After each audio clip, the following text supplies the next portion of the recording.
The man who discovered gravity, invented calculus, explained the motion of planets, decoded the nature of light, and laid the foundation for all of modern physics, died at age 84.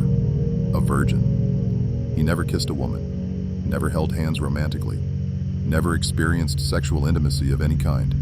84 years on this earth, and he spent every single one of them celibate. His name was Isaac Newton, and his virginity wasn't an accident, wasn't a failure, and wasn't something he regretted. It was a choice, a deliberate, conscious choice that he believed was essential to his life's work. Most people know Newton as the guy with the apple. Gravity, laws of motion, that stuff you learned in high school physics. But they don't know the full story.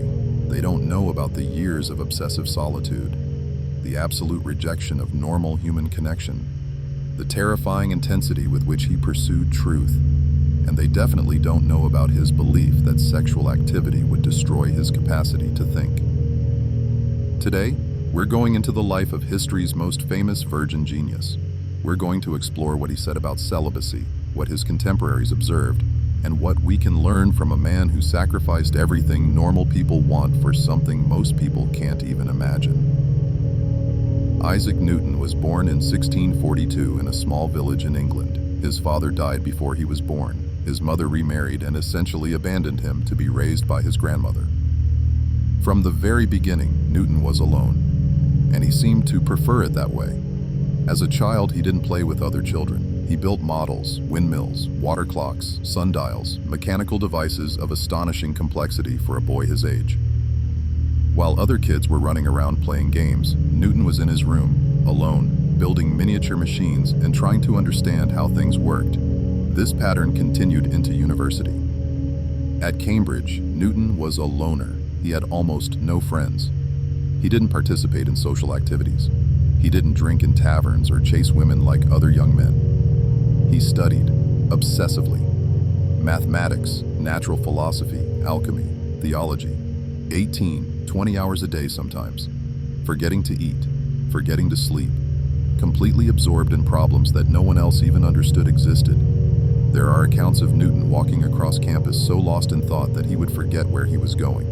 He'd start toward the dining hall, get caught up thinking about a mathematical problem, and end up walking in circles in the courtyard for hours.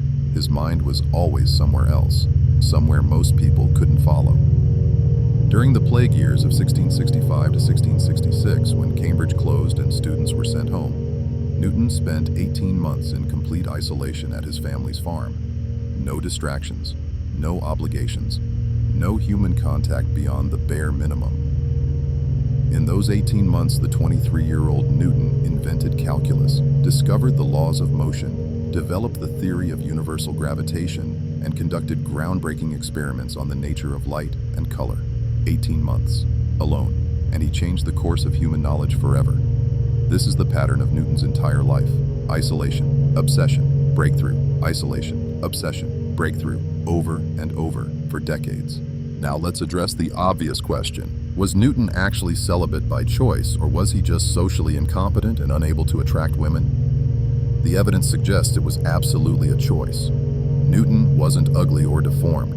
Contemporary portraits show a reasonably handsome man with refined features. He wasn't poor. By his 30s, he was one of the most respected scientists in England, holding prestigious academic positions and later serving as Master of the Royal Mint. He had opportunities. There are records of women showing interest in him. One woman in particular, a young lady he knew in his youth, apparently expressed romantic interest. Newton's response? He pulled away. He ended the acquaintance. He made it clear that his work came first, second, and third. Everything else was a distant fourth. His assistant and biographer, William Stukeley, documented that Newton had told him he had remained pure his entire life. The word pure in that era specifically meant virginal. Newton wasn't being poetic, he was stating a fact. Other contemporary accounts confirm this. John Conduit, who married Newton's niece and knew him well in his later years, wrote that Newton had lived in perpetual virginity, and that this was a matter of personal discipline, not circumstance. But here's what's most interesting. Newton didn't just avoid sex. He avoided almost all physical pleasure. He ate simply, almost mechanically, as if food was just fuel. He rarely drank alcohol. He had no interest in entertainment or leisure activities. His entire existence was organized around one thing: the pursuit of knowledge. This wasn't the life of someone who wanted pleasure but couldn't get it. This was the life of someone who had systematically eliminated pleasure from his existence because he viewed it as interference. Newton wrote extensively throughout his life, but he was very private about his personal philosophy. However, we can piece together his thinking from his writings, particularly his alchemical and theological work, which he kept secret during his lifetime. Newton was deeply religious, but not in a conventional way. He rejected the Trinity, which was heretical in his time and could have gotten him expelled from Cambridge.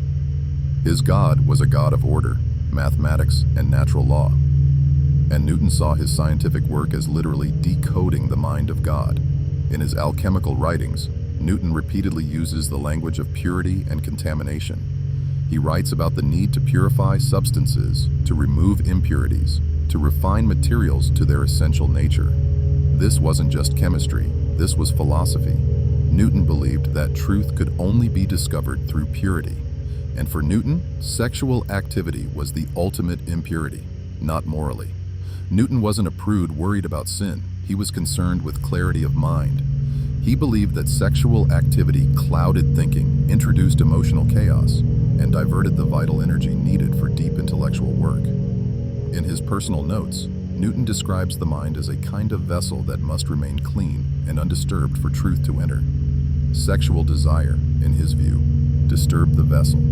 It created ripples that prevented the mind from achieving the perfect stillness needed to perceive reality clearly. This is remarkably similar to Eastern philosophies about sexual energy and mental clarity, but Newton arrived at it independently through his own observation and reasoning. Newton also had a concept he called active principles, forces or energies that animated matter and drove natural processes. He believed human beings possessed a finite amount of these active principles. Spend them on one thing, and they're not available for another. Sexual activity, in Newton's framework, was a massive expenditure of active principles. It consumed the very energy that could be used to power sustained intellectual effort. This isn't metaphysical speculation. Newton was trying to understand why, when he allowed himself to be distracted by social obligations or emotional entanglements, his work suffered. He noticed the pattern. Any deviation from his disciplined routine resulted in decreased productivity, so he eliminated the deviations, all of them. Let's look at Newton's actual productivity and how it correlates with his lifestyle of complete celibacy and isolation. The Principia Mathematica, Newton's masterwork that explained the laws of motion and universal gravitation, was written in 18 months of intense, isolated work. He barely left his rooms, he barely ate.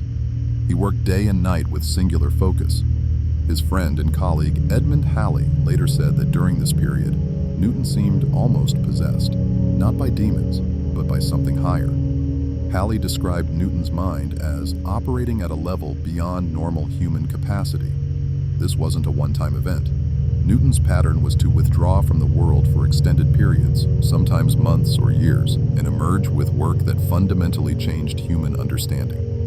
Between 1664 and 1666, the miracle years, Newton was essentially alone, and he produced more original scientific work than most scientists produce in entire careers. From 1670 to 1672, Newton focused on optics, again in isolation. The result was revolutionary discoveries about the nature of light and color. In his later years, while serving as Master of the Royal Mint, Newton still found time for intense intellectual work. He revised the Principia. He worked on chronology and biblical interpretation. Even into his 70s and 80s, his mind remained sharp and productive.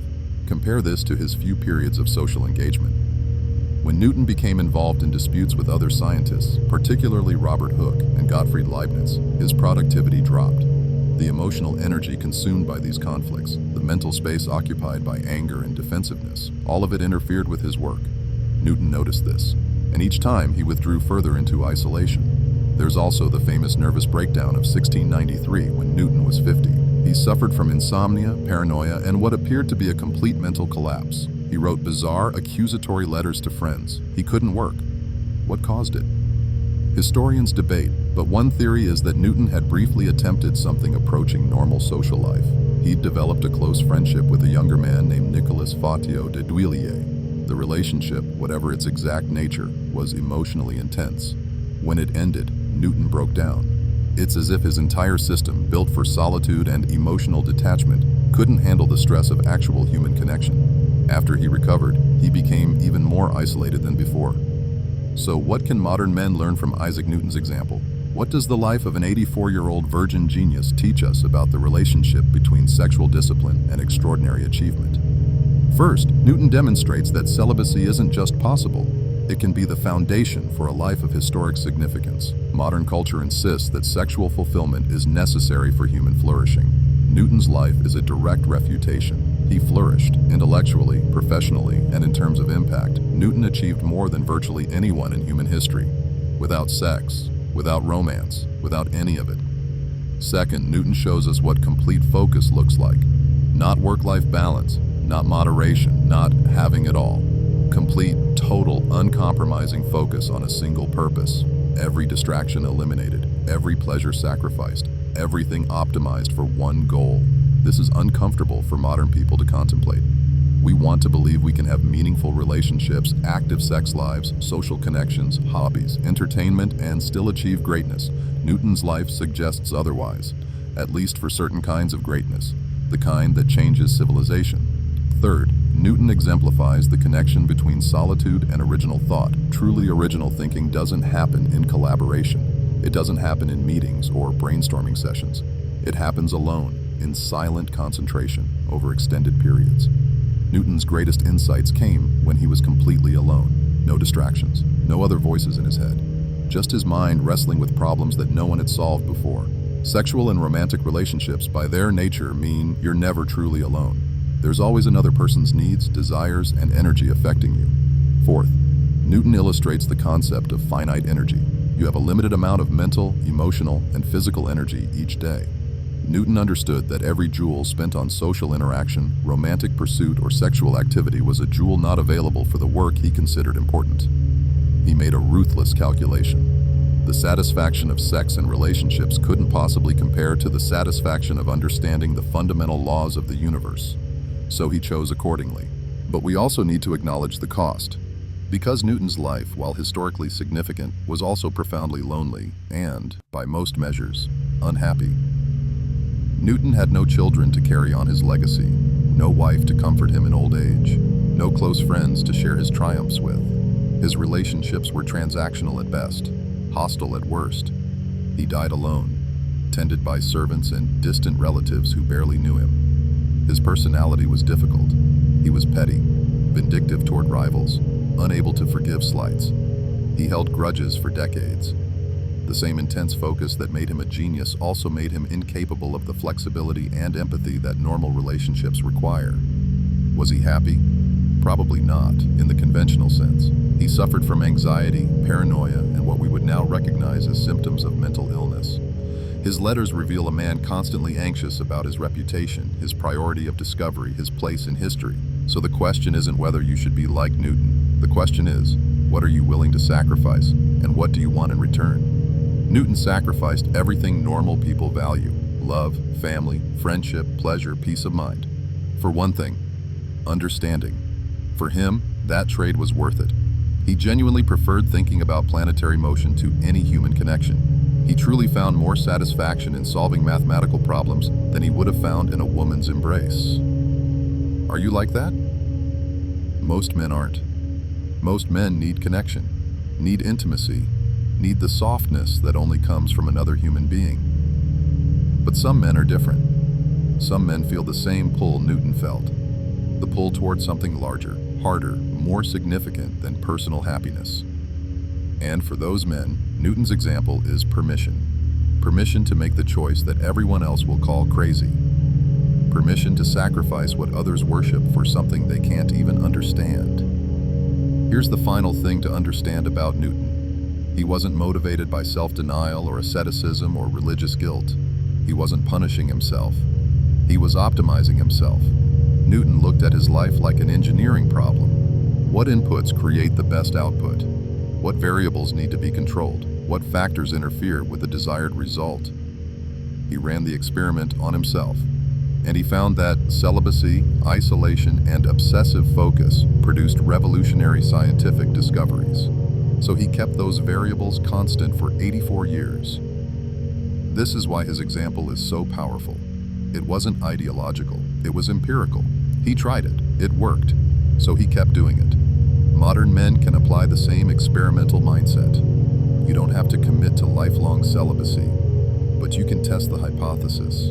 30 days, 90 days, a year. See what happens to your mental clarity, your energy, your productivity, your work quality. Track the results like Newton would have, objectively, without preconception. If sexual activity makes you sharper, more productive, happier, then the data speaks. But if abstinence gives you an edge, if you notice the same patterns Newton noticed, then you have a decision to make. Will you choose what feels good or what produces results? Newton chose results, and the world is still studying his work, still building on his discoveries, still standing on the shoulders of that virgin genius who loved truth more than he loved anything else. The laws of motion he discovered are eternal. The calculus he invented powers modern technology. The gravitational theory he developed guides spacecraft to other planets. His legacy is immortal. His impact is incalculable. And he did it all without ever touching a woman. That's not a tragedy. That's a testament. A testament to what a human being can achieve when they refuse to settle for ordinary pleasures and pursue instead the extraordinary satisfaction of understanding reality itself. You don't have to be Newton. But you can ask yourself Newton's question: what am I capable of if I stop making excuses and start making sacrifices? The answer might terrify you, or it might set you free.